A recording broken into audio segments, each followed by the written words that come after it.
Hello, everyone. Welcome to the Bay Area Content Marketing Meetup, where we're meeting weekly these days on Zoom. Hopefully, at some point, we will safely meet in person in the Bay Area. But until then, there's a lot of people here that are not in the Bay Area, so it's a great opportunity to connect with folks all over the world. Today, we're joined by Craig Ellrod. Craig is the founder of QWIKboard. What is QWIKboard? It's a unique, professionally dazzling, clutter-less, high-performance, interactive demo storytelling whiteboard platform. It's going to be a lot for QWIKboard to live up to, Craig. He's going to demo QWIKboard and show marketers like us how we can use the platform for our storytelling initiatives. Craig, thanks for joining, and take it away. Awesome. Thanks, Dennis. Yeah, as you can tell, I came up with that tagline, but I'm an SE. So I'm going to put my LinkedIn connection right there in the chat. Feel free to reach out. And if you look at that profile, you see what I do during the day. I'm a pre-sales engineer / post-sales. My day job, I work for a company called armor.com, and we do cloud security. I'm also an adjunct professor at Hacker University, where we teach ethical hacking. And HackerU basically subs out their courses to all the universities. So the one I teach at is University of Wisconsin. So if you were to enroll in their cyber course, you would eventually be taking classes from the Hacker University instructors. And I would be one of those. But anyway, during my day job, so I'm going to present QWIKboard. I'll type in the landing page there, but the tool site is actually QWIKboard.io. And if you want to sign up, you can use the coupon code CMG75, 75% discount. Interested in feedback.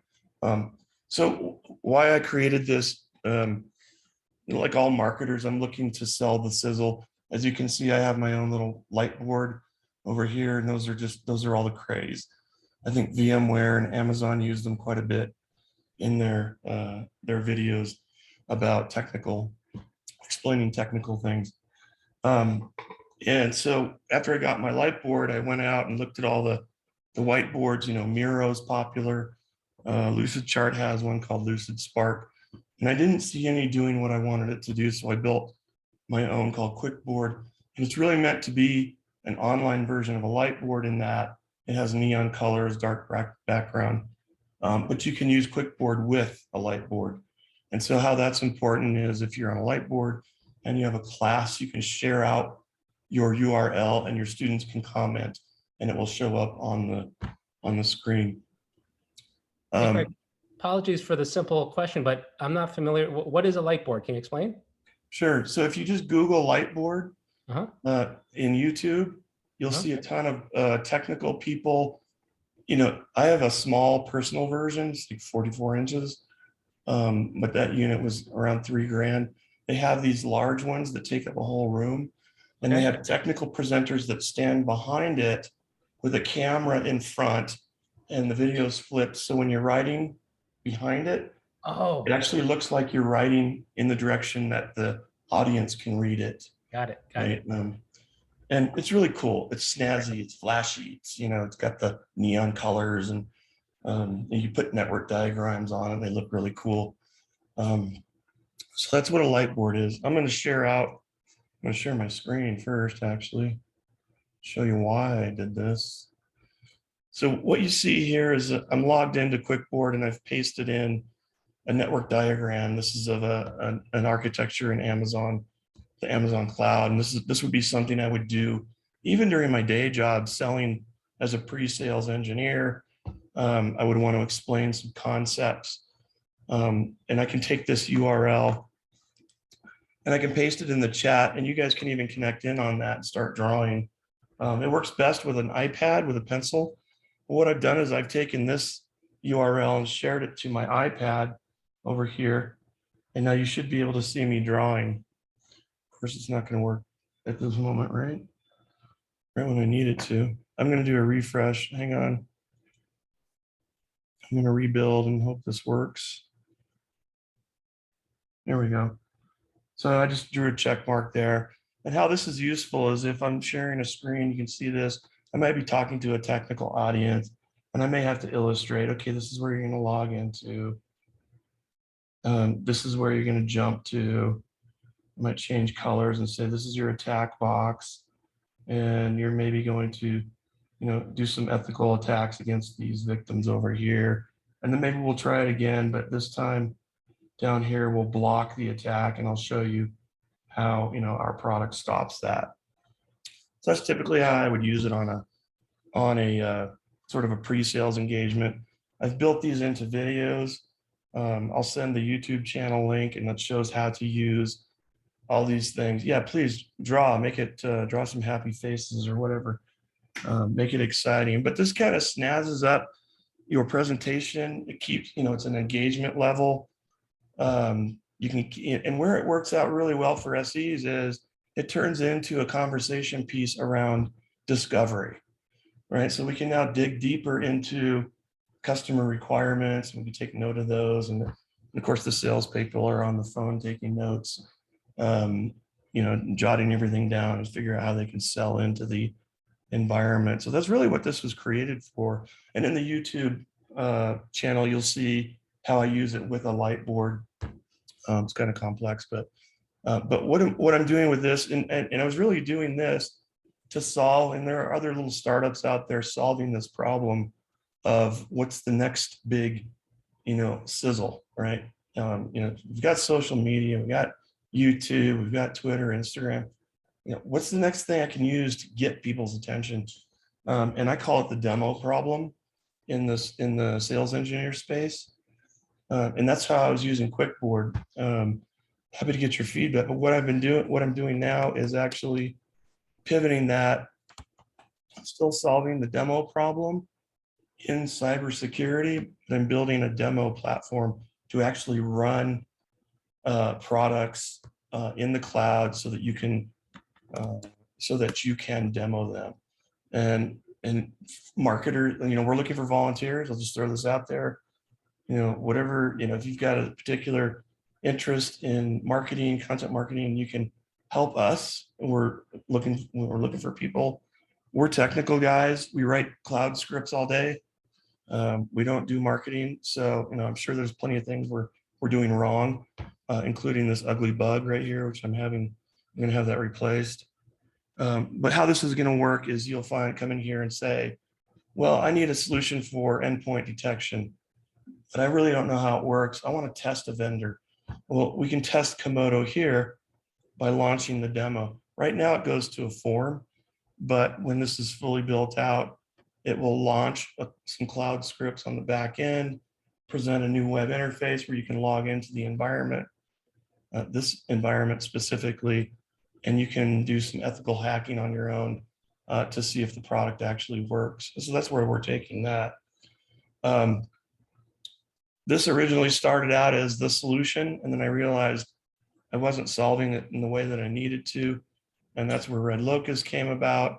It's kind of an ugly bug, but it fits well into cybersecurity speak. There's Bug Crowd, Trustwave Spider Labs. It's all about bugs and weird things like that in cybersecurity. So that's why we focused on that name. And so that's really it. I guess I should stop now and ask if there are any questions, comments, suggestions, good, bad. So Craig, the one that comes immediately to mind to me, like this is really neat. For me, it's pretty specific. It's like a very technical architecture diagram, and you can use it for, like you said, for pre-sales. Mm-hmm. Do you have any examples in mind of like marketers that aren't necessarily marketing super technical products? Yeah, I mean, you can use it with any diagram, right? So let's just go, and I'm sure I have some examples out here.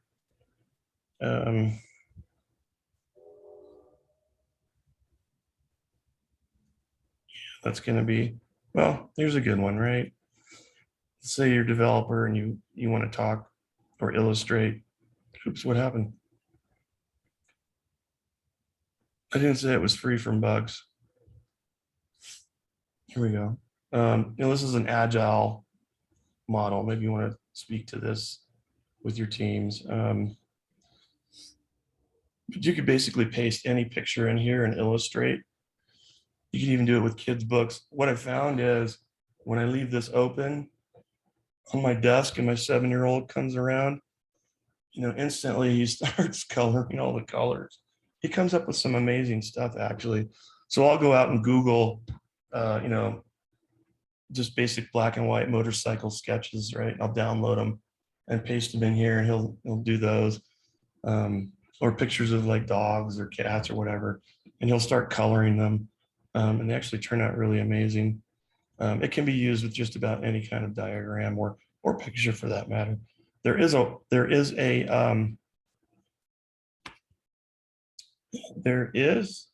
a white background. Where's my background? This one here. I could change the background to white. I can change it to, so if you're using this with OBS Studio, which is a recording package I use, which you use with a light board, you might want to chroma key out the back, and you can use the typical green screen, right? The background of this image is black, but so it can be used. You might even think, somebody brought up that this would be really good on an NFL game, right? Because the telestrator that they use during the games to, you have like the O's and the X's and they start drawing. You could do that. There's no chance I'll get into the NFL because Tony Romo has his Romo Vision, which is basically the same thing. And I'm sure he's locked into a contract with them. I don't really have a desire to go that direction anyway. But it has multiple uses that way. The cool part that I like the best, and this is why I really had this built, Lightboard usage, is when I'm recording a video with the Lightboard, the last thing I want showing up on my Lightboard at the top is the frame and all these buttons. So you can click on Stealth and it'll take away the menus, but even better, you can click on Uber Stealth and it'll remove everything. And now you just have that on your screen.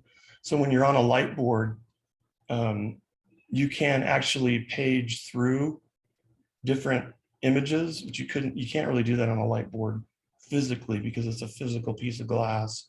But if you have this overlaid on it, you can illustrate this diagram, wipe it, go to the next diagram, and keep going, right? Without any of the menus around it. So that's one of the reasons I built that specific piece of magic. Hands up, show of hands, who has a Lightboard of their own? Nobody, okay. I don't. who uses, we have storytellers on the webinar. I mean, who uses whiteboards in general to tell stories? It's Rich. I wouldn't say so much for storytelling, but I'm an Autodesk. We've standardized, for better or worse, on Mural.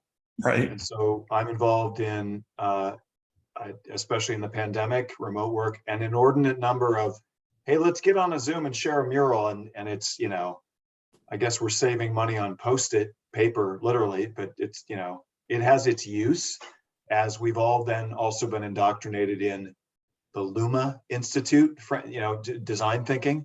So in hand, I think the decisions made for us internally to apply mural Luma recipes using this virtual mural. But I wouldn't say, I'm not aware of it being used externally for storytelling. It's really our use cases, internal kind of brainstorming, et cetera. Sure. Yeah, Mural's a competitor and they're so far ahead of me. There's no reason I would want to compete there. Yeah, no, different use cases. So that's why I didn't raise my hand, because we don't have a Lightboard. We've got the crazy mural thing.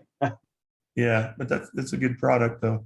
Yeah. There's a question here. Can you make some images persistent, like your logo? You can actually, if you're using OBS Studio to do your recording, you can, the nice thing about OBS Studio, it's called open broadcaster software. It's free, open source. All the gamers use it. All of the Lightboard users use it. You can just, and it uses the concept of layers. So you can have a layer of a transparent logo. in every OBS studio recording you do.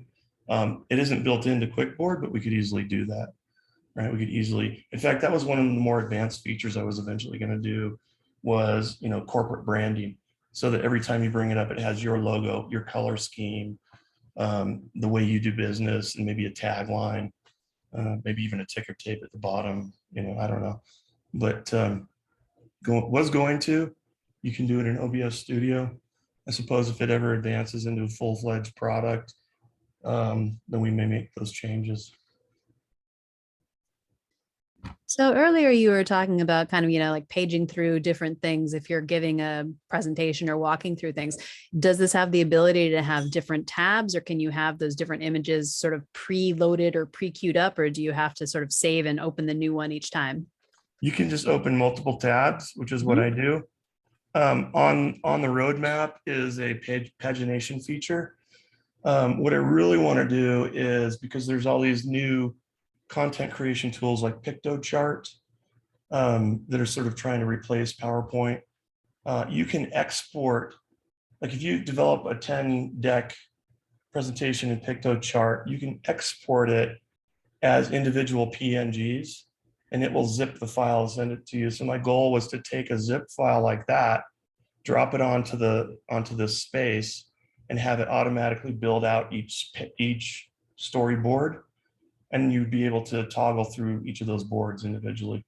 That is still on the books as a feature I want to integrate, but it's just not there yet.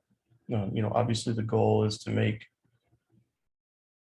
we keep hearing that PowerPoint is dead. Okay, but what are we going to use to present and make it easy and fun, right? And so that was one of the things I was going to do to go in that direction. But in the meantime, you can open multiple tabs and just send those to your iPad, which is what I do. I just do right click, send to iPad, and then I'm instantly drawing on it. Yeah, my company has just standardized on all things Google, and none of us are very happy about it. But we are definitely looking for alternative ways to present things that are not using Google Slides. Yeah, PowerPoint is dead, and everybody knows that. It's trying to figure out what's next. I know Google has Jamboard, so they do have a whiteboard type of facility, and they also they've been doing some acquisitions. I think Jamboard can actually be used as a rolling physical whiteboard in a classroom setting, for example, which integrates with their online Jamboard. And that was one of the questions I got early on. Is like, well, this is great, Craig, but how's that different than Google Jamboard? And Google Jamboard, they just give that away for free. So in fact, Microsoft even has a whiteboard thing. In fact, even in the Zoom application, they have a whiteboard. So the tools are there. It's figuring out how to make them pop for us as marketing people, right? So always open to new ideas. I have a quick comment. Sure. I can see it for doing presentations with a wireframe to a client. Totally. I mean, I think that would be really cool. Then you can just make little notes, draw little arrows if they want a section moved up, down, wherever added. Yeah, in fact, you could build a base wireframe, or maybe just a box as, okay, here's your web interface. Now let's talk through, how you want to frame it out and how you want the flow to go. What do they call that? Brain mapping?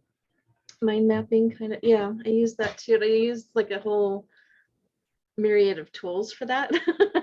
It'd be nice to have it more, all in one would be great. Yeah, and if we could change this to fit how you want it to work, I'm happy to open the suggestions there. And then of course, Lucidchart is, they're way ahead of the game, right? So I've played with them. They're in some cases are almost too much. right, I agree. Especially, I mean, if it was just wireframing, that's fine. But they have, I mean, it's great. It's a great product, but it's like, you've opened up this giant. It is over the top. You just put a screwdriver. Yeah, I think you know, the Lucid chart sort of replaced Visio for us technical people, for the SEs and whatnot. And I agreed, it's feature bloat. It's so complex. It's like, I don't really want to use it, which is kind of, you know, that would be my same argument against many of the tools out there. You know, even the stick figure storytelling thing is like, man, you know, they want how much a month to do this that I can draw my own thing. So simple, I read that earlier yesterday. Simple is the best use of sophistication or something like that. Yeah, no, I agree. And not everybody needs, you know, all those tools. Right. Probably a lot of us just need, you know, the basic screwdriver, hammer, pair of Yeah. pliers, you know, and you can still make something really great. But Mhm. yeah, I mean, as far as like wireframing, it would be great. And I mean, maybe it's just a file on my hard drive, but you know, have kind of my standard little blocks of the different you know, contact form and various things like that to be able to drag and drop in there. And I kind of do that now with like Photoshop, but it's you know, it's not as clunky. You got to share a screen. And not all of my clients meet with me on Zoom. Sometimes we just do a phone call. So if I could just send a link and draw on it at the same time and have them watch, that would be far easier. and they could draw on it as well.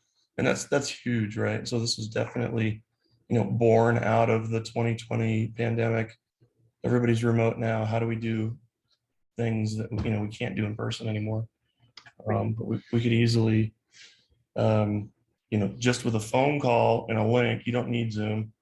We can still collaborate, right? So there's a use case there. And I'd be happy to walk you through that the next time you wanted to try it. So Craig, back to OBS. Do I understand correctly that I can connect QWIKboard to OBS, and can I do like a live webinar where I speak and like maybe I'm on webcam and I can use the whiteboard? You can. Okay. So one of the outputs of OBS Studio, I'll put that link in there, is you can stream that. So it has a couple of use cases.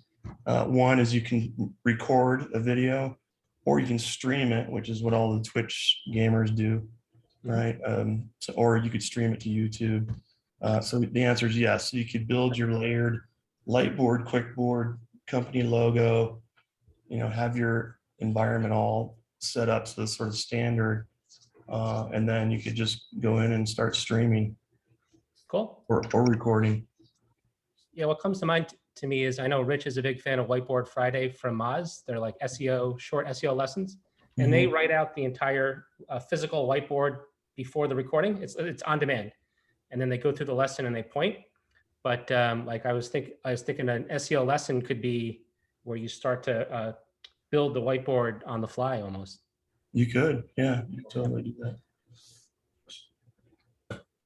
Craig, is there a limit on the number of participants at the same time? You could probably load it up until it crashes. There's no set limit, right?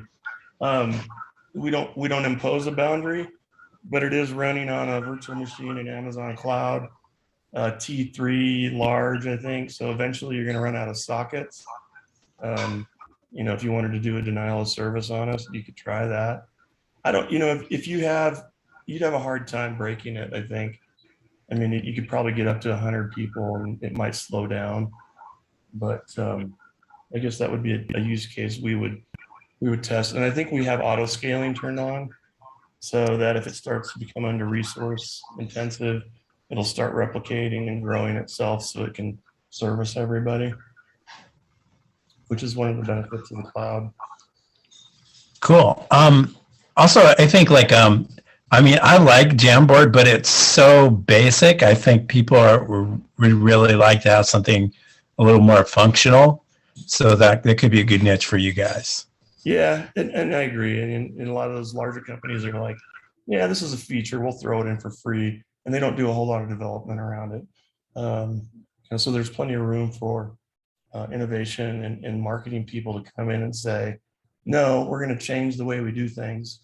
And this is how we're going to do it from now on and make it exciting and fun. My goal is to get people engaged because, you know, in the technical community, and even my voice, I don't like, I hire voiceover artists.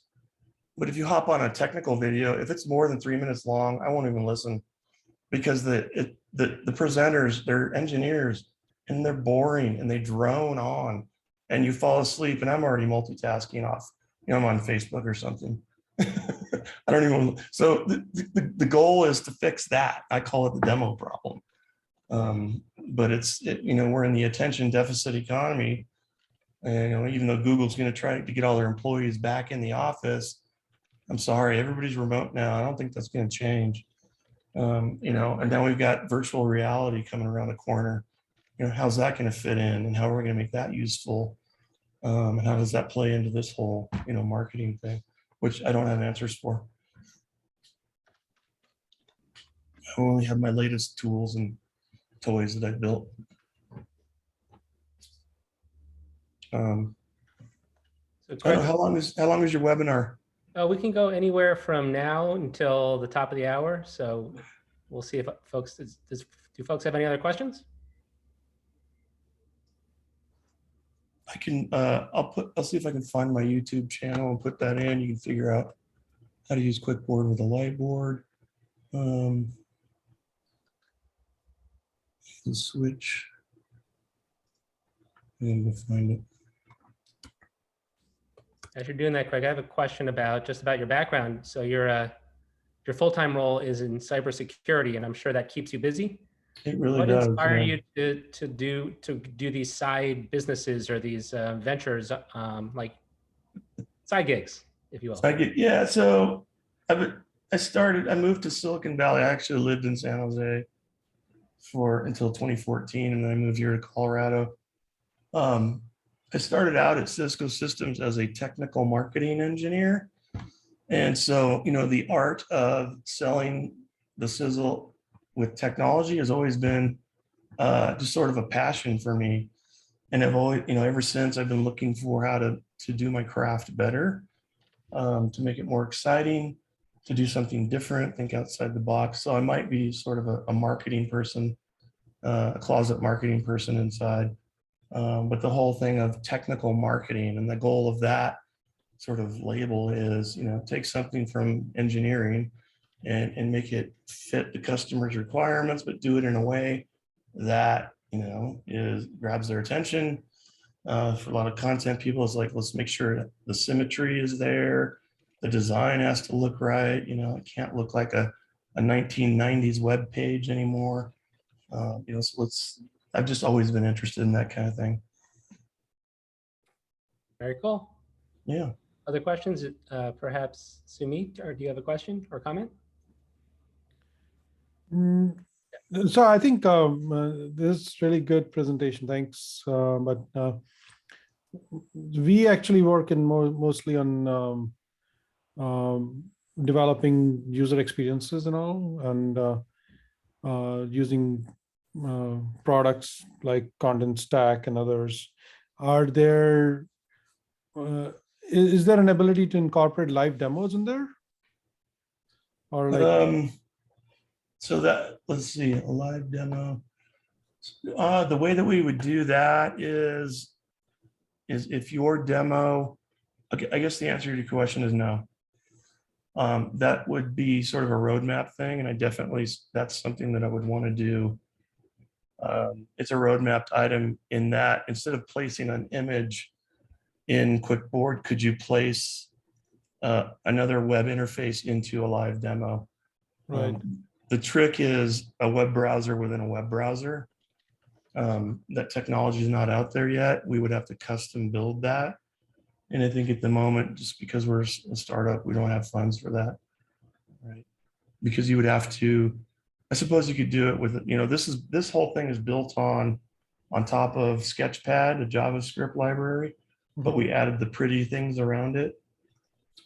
I guess you could build a JavaScript library to do a browser within a browser, and then at that point you could do what you are asking. Yeah, that would be very interesting because many a times while you're telling the story, you can relate better. Like if you can show something, click a few buttons here and there and show some action. Yeah, and then annotate on top of it, right? Right. Wouldn't Yeah. that be a kick, right? Yep. Let's do a live demo and circle things as we go along or highlight. Yeah, I totally get that. I totally want to do it. We'll get there. It's just not there today. In this Zoom age that we're currently living in, imagine if you can share your screen and annotate your screen. That would be amazing. Exactly. See, yeah, you get it. So we're working on it. Cool. I can't find the YouTube channel link, but I'll put that in the meetup thingy. Okay. Everybody can get to it. Again, feel free to sign up. The coupon code is CMG75, which is probably a few pennies a month if you wanted to tinker with it. You know, and I'm open to, and we're also looking for people to help us out with this Red Locust thing. Cool. So feel free to ping me about that as well. But that's all I got for today. Thanks for joining us and good luck with QWIKboard. Thank you. All right. Take care, everyone. Thanks, Greg. Thanks, Greg. guys. Yep. Bye. Thank you.